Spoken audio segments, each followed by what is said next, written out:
In terms of my story of how I got involved in construction is years ago I had a career in education. I was a school teacher and then later on an administrator. And one of the things that I found out real quickly was that during the summertime you basically had 2.5 months of off time where you weren't teaching. And the days that I was teaching there was no such thing as year-round schools. And so being entrepreneurial, I had to do something. I wanted to work. I couldn't just sit home or go fishing every day. I needed to do something, and so I had a mechanical background. Prior to being a school teacher, I was a heavy-duty mechanic, and so almost 42 years ago, I had a friend who was a school teacher, and he was mentioning that they were going to be remodeling their kitchen over the summertime. He says, "Do you know anything about remodeling?" And I said, "Sure, I'll remodel it." Well, I lied because I had never remodeled a thing in my life, but I thought, how hard can it be? You know, you need a saw, you need a hammer. How hard can this be? And so that summer I remodeled his kitchen. And it turned out that I loved working with wood. Turns out I loved working with electrical and plumbing and that type of thing. In those days, there wasn't the big box stores like Home Depot and such, so you would go to your local plumbing outfit and the guys on the counter would tell you how to connect this piece of pipe to this piece of pipe. And I didn't know the names, but I knew, and I would bring the samples. I need to somehow connect these two. And they were very good about teaching me plumbing, very good about teaching electrical. And in the end, I found out that I loved it. So throughout like the spring breaks and those types of things, I'd always go to teachers who didn't have a whole lot of money, and I was very cheap, and I just cut my teeth literally on doing remodels for teachers. And as I was in education, I started investing in older homes. I would remodel them, I would sell them, and pretty soon I thought, well, you know, it's time to build a new home. And we built the first home. And I thought, it wasn't that bad. Let me do a second one. We built the second spec home and it sold real quick. And so at that point, my wife encouraged me to get my license, studied the test, got my license. And even while I was still at another job, I would on the side build homes. And then from there, got involved in small commercial projects. And then realized that this was something I loved, so we officially opened up the company. And slowly but surely started hiring some staff. When I first started, for the first 5 years, I was a one-man operation. Literally did every aspect of construction. And 20 years later, we have a staff of I think 42 individuals right now. And we've grown into the Sedona Verde Valley's largest contracting outfit. And so that was my humble beginnings.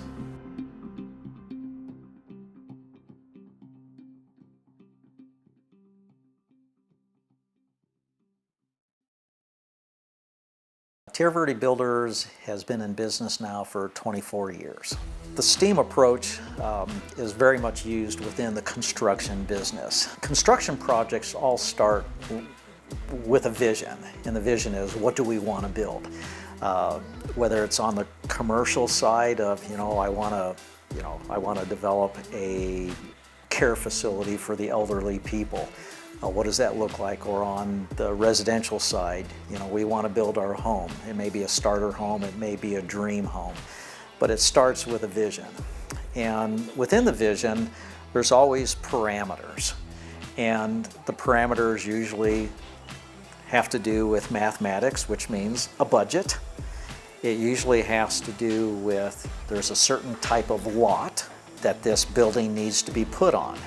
So is the lot large enough? Is it square? Is it rectangular? Is it triangular? And within our business, there's these little rules and regulations called setbacks. You can only build up to a certain part or portion of that building. Are there drainage concerns? Does it flow water? And so we look at the actual lot and we begin to see what our boundaries are. We begin to understand what are our parameters, what's been given to us in this lot that we're going to have to overcome. From there, we look at the actual design of the building. So in that design, there's a tremendous amount of work that goes in the design for what we call structural engineering, which is again a specialty area, which fortunately there are structural engineers out there that can work with us to determine, if this house is sitting on a side of a hill, if we have more of a vertical lot, it's going to require some extra engineering, some extra mathematics to keep that thing from sliding down. And we all have seen pictures on the news where buildings have slid down. How does that building react to excessive winds? How does it react to snow? A roof system can only hold a certain amount of snow before it begins to collapse that building. So we get our trusses engineered to make sure that they withstand the snow loads. From there, we look at civil engineers who describe, for example, is there a waterway, is there water that's going to come through, and how does that impact building? We have engineers that look at the soils conditions. Soils bear weight differently, so we use soils engineers to determine, they look at the actual weight of the building, and we look at the foundation system. So there is all sorts of engineering involved, mathematics, art in terms of architecture. We look at science. We look at different building materials. Building materials have different uniquenesses to them. So some building materials you wouldn't want to use in a setting because they may give off some noxious gases.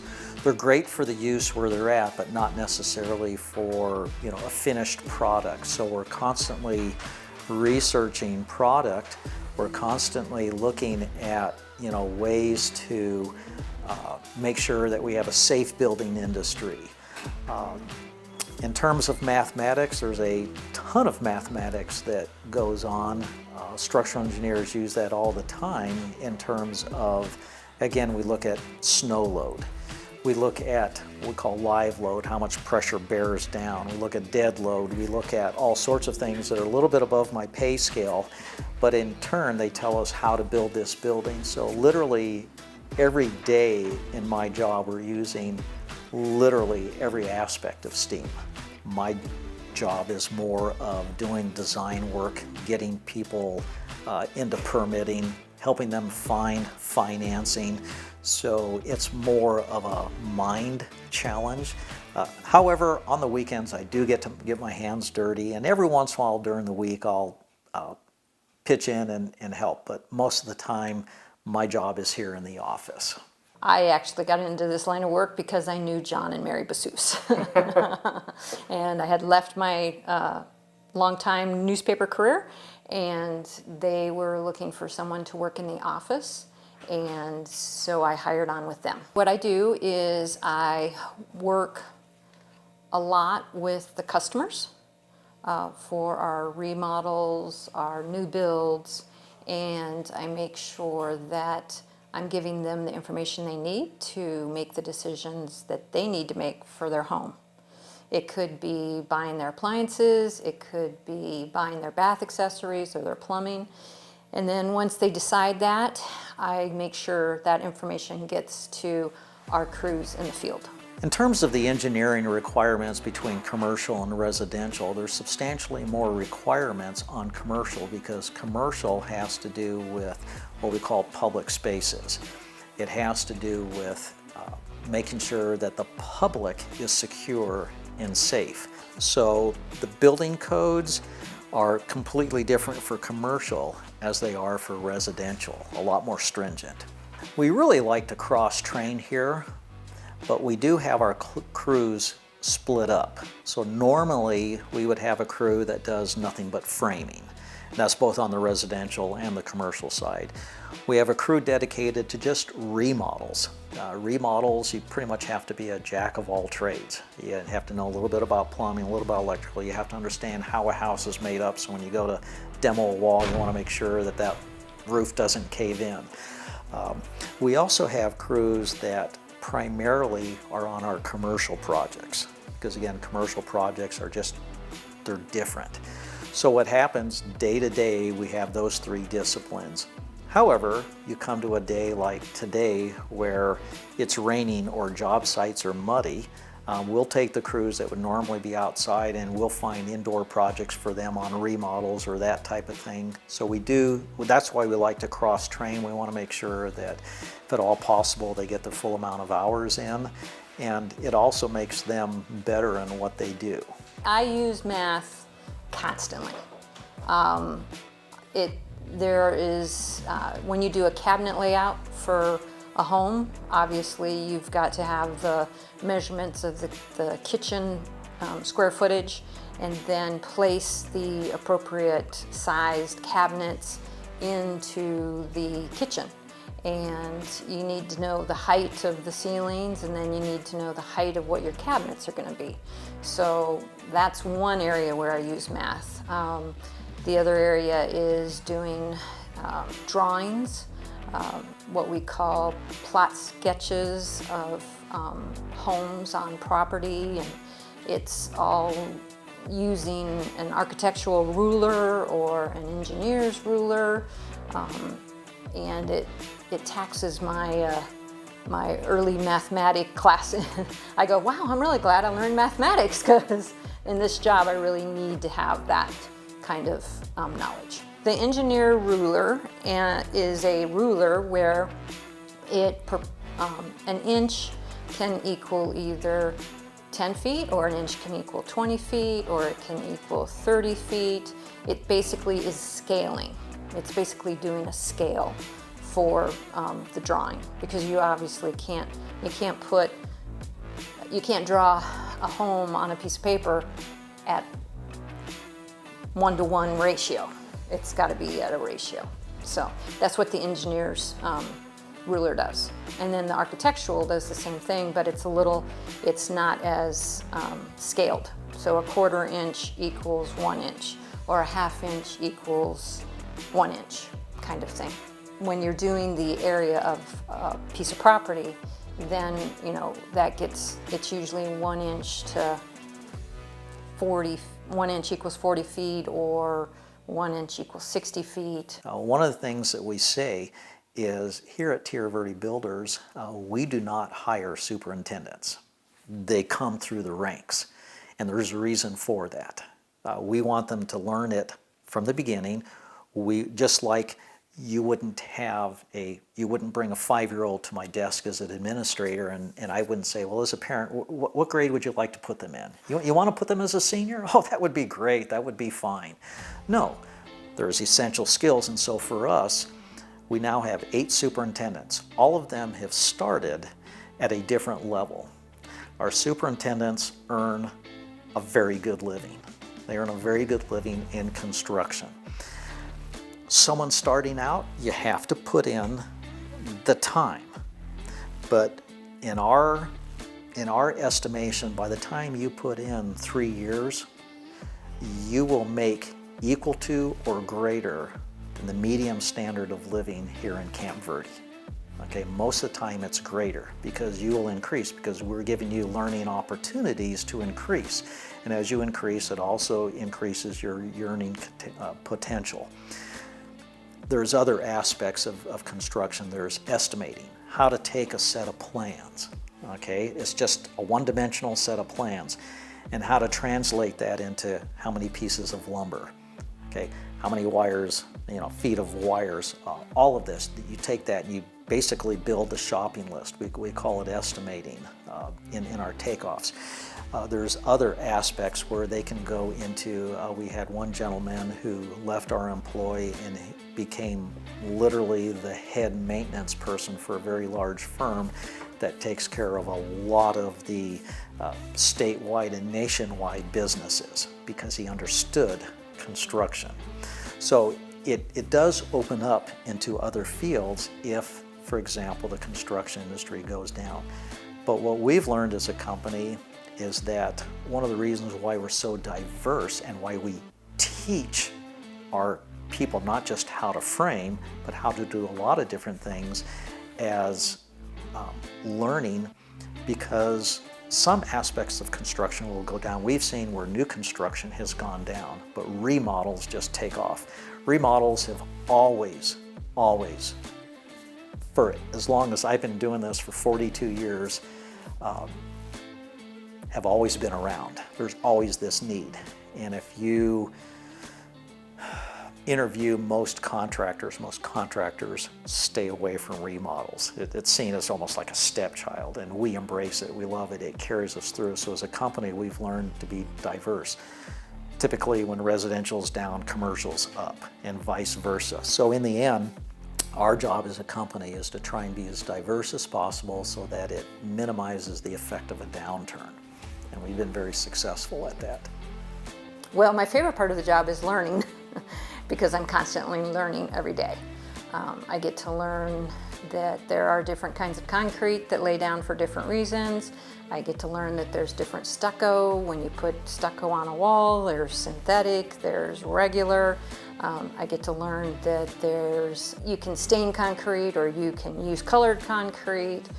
Every day I get to learn something new, and it's something about, and now I get to drive through neighborhoods kind of looking at things going, I wonder if that's synthetic stucco, or I wonder if this, or what about these windows? There are all kinds of windows, so whoever thought that there was the slider window or the casement window or the, it's constant learning. In terms of the construction needs in the Verde Valley, I think there's some pretty significant gaps. And this isn't in order of priority, it's just the order that comes to my mind is our heating and cooling people are definitely lacking in terms of available people to work for them. Some of that has to do with more and more there's technology involved in terms of heating and cooling systems, which I don't know of a company that doesn't train or will send you, to a school to pick up certain certifications. Plumbers, the same thing. There's a great need for plumbers.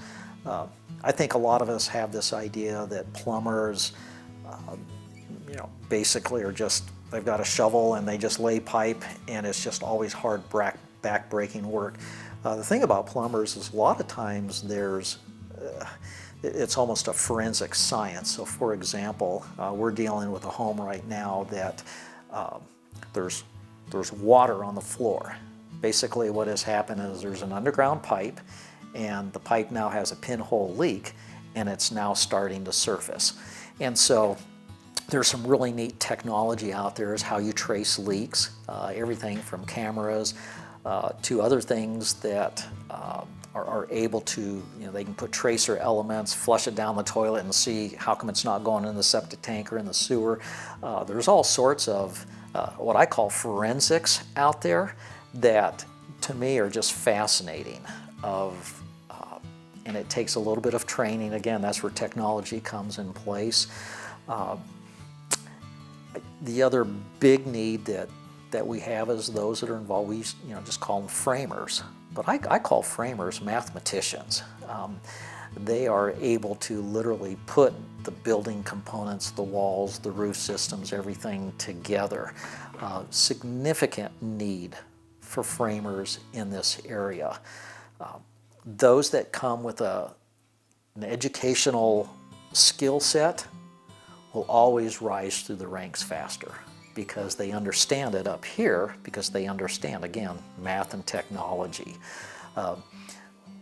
Those that still think that math isn't important, but they just want to build, they'll always be at a lower level. And we can actually find those kind of employees today.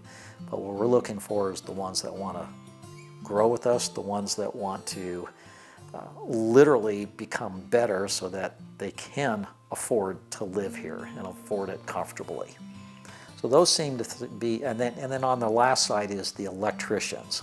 We're really lacking in terms of people qualified, and again, a lot of math and science in that. You don't just arbitrarily, put a 15-amp breaker in a panel thinking that it's going to suffice. There's a lot of science behind what size breakers to what size wire, how long of a run it is. We want to make sure that houses aren't burning down. So in the end, those are the four trades that seem to be really hard hit right now. In terms of the changes that I've seen, there's several significant The biggest change that I see is what we call construction means on how this building is to be put together is a lot more science-based.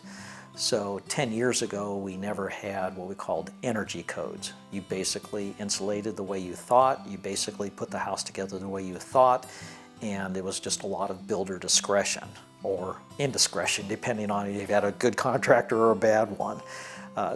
Today, the science is, okay, what kind of insulation systems do we need? And it's based off of the reality that the construction industry is doing their best to try and, mitigate the greenhouse gases, trying to mitigate unnecessary energy use for heating and cooling a home. So that has just expanded into just a host of different new products that are out there today that are a lot more efficient.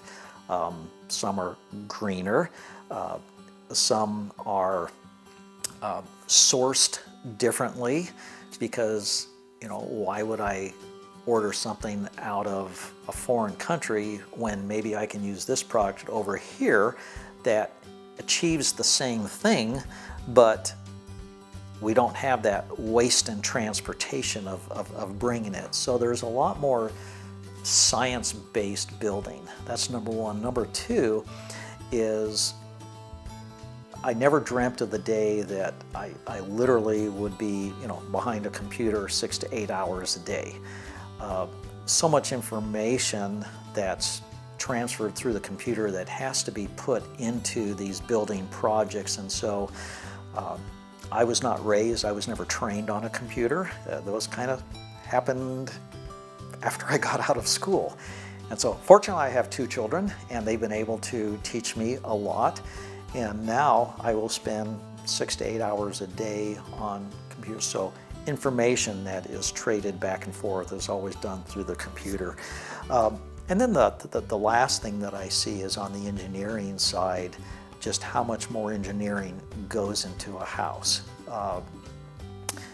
With that, there are businesses, there are industries that are dedicated to how to support the engineering. So for example, we want to make sure that we've hurricane-proofed a house.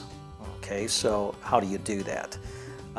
20 years ago, 10 years ago, the hardware, that's what we would call all the different hold downs, all the different product that would help hold that house together on an average 2,000 square foot house, our hardware package was about $200. Today, it's closer to $4,000. Through technology, they've learned that if we can anchor a house differently, if we can do something different, then it's gonna withstand the forces of nature or do a lot better job protecting the people. So this whole idea of health and safety within a house has exponentially grown thanks to technology. In terms of what it takes for a student to get into construction, I think the best thing that you can do is a two-pronged effect. Number one is understand that the schooling that you get, the reason why you're in school is not because you're being punished. It's not because it's a law that you have to be in school until age 16. It's really created so that you can have benefit later on, and understand that when you're studying math, for example, math isn't an end of itself. Who really cares that 6 plus 3 is 9? No one really cares.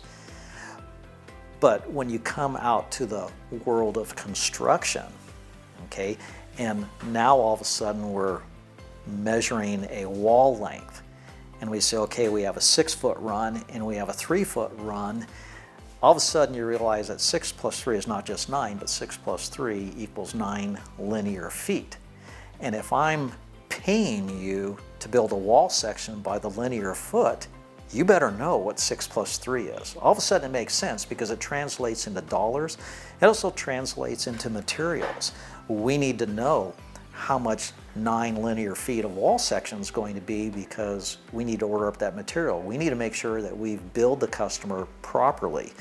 If we've not billed them enough, our company is going to go under, and then you're going to lose your job. So I say, understand the story behind the story. The story is not just numbers, it's not just math, It's about how that affects the whole building industry.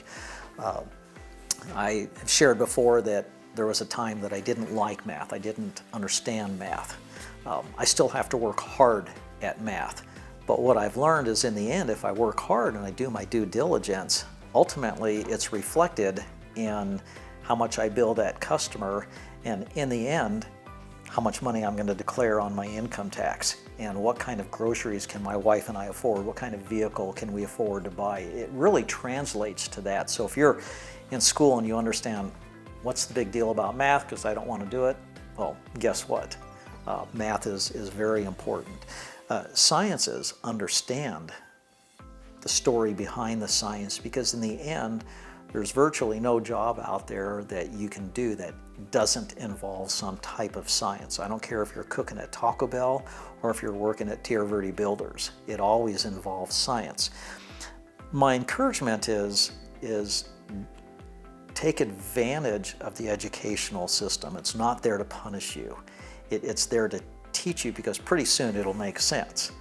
If I tell this to employees all the time. We have some employees that come to us that unfortunately have not finished high school. We always encourage them to get their GED, because I tell them, what happens if I make a mistake inadvertently on your paycheck? Are you going to figure it out? No, you've got to use math to figure it out. I get paid so much an hour.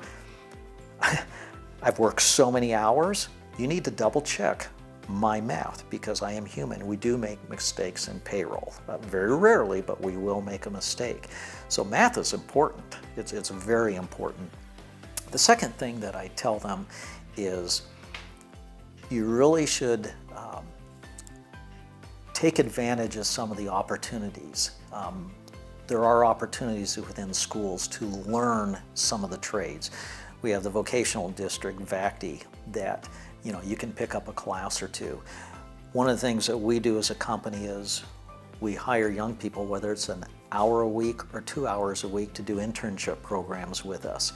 Get some hands-on training, because hands-on training will connect the dots of what you've been learning at school, and it'll make it a reality. So between learning at school and taking advantage of the opportunities, coming in and applying, I don't care if it's an hour a week, I don't care if it's 2 hours a week, we want to expose you to the trades. We want to expose you to see how you can learn it. And even if you never get into construction down the road, it's a great thing to know and understand, even if you become a doctor, even if you become a truck driver. The skills that you learn here are going to make you better at what you do. Have the willingness to learn. That's the biggest. And really math, as I said earlier, that was the area where really my skills are used every day, is to really take serious when you're learning about fractions and percentages and ratios and that type of thing, because it shows it's constant. It's constant here. In the end, what I would like to share is that for many individuals, they see construction as something that if I can't do anything else, I can always go to construction. It's kind of like we're the last ditch effort. And what I want to say is that it is an industry that is thriving. It is an industry that I'm passionate about. It's an industry that you can do extremely well, because there's a lot of different directions you can go. Do not think that it is just something that we're looking for someone with a strong back and no brain. Now, we actually tell people when we go to interview them that you are valuable in who you are as a person, and if you like to learn, and if you don't have an official degree in project management or construction management, it's still a great field to get into that will honestly pay off if you put in a little bit of time. And so we think it's a valuable industry. We think the people that participate in this industry are valuable. We believe that it is an industry that will continue to have the need of people. At this point, there's certain things that computers and robots can do, but the one thing they can't do is honestly the skill set of taking a house and remodeling it. creatively looking at a set of plans and saying, okay, how can we make this better? There's still this human effort that will always be within construction. Even though we get wonderful aids from computers and that type of thing, there is that human element. And so it is a great profession to be in. The other thing is that we shatter the national records right now. 17%, that's right, 17% of our workforce are gals. And we're finding that gals have a lot to offer this industry. And so what I would encourage is that all people, if you have any further questions, to come talk with me, because there's a place for all people. We have people in their early teens, we have people in their 60s. We have both male and female. It's a great opportunity. We're kind of like a melting pot, and we find that the skill set that you have more likely is needed in construction.